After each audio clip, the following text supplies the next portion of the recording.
François Rebsamen prône une position claire vis-à-vis du Rassemblement national ce vendredi 17 janvier sur France 2.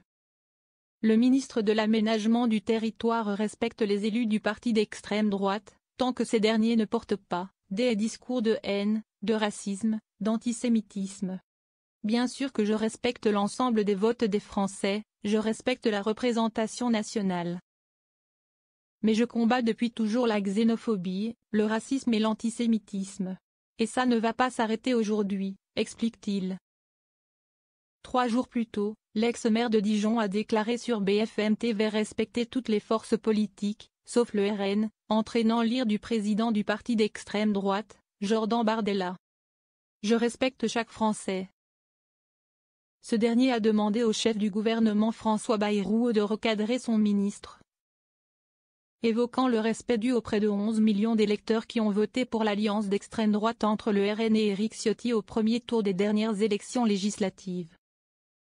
Et l'insulte à leur égard une ligne rouge qu'il vaut mieux ne pas franchir lorsque l'on fait partie d'un gouvernement minoritaire, a-t-il ajouté, en allusion au fait de potentiellement voter une motion de censure.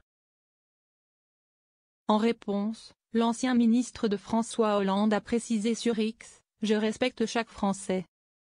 Tout en maintenant ses déclarations, en revanche, je ne respecte pas les idées du RN. Je les combats. Concernant les élus du RN, il avait déjà opéré une nuance mardi sur BFM TV expliquant que ces discours de haine n'étaient pas le fait de chaque membre du parti. Pas tous, heureusement, j'en connais dans mon département, Côte d'Or, note de la rédaction, déclarait-il. Cette affaire en rappelle une autre. En septembre, le RN avait obtenu de Michel Barnier qu'il recadre le ministre de l'économie, Antoine Armand, qui avait exclu le Rassemblement national de l'arc républicain.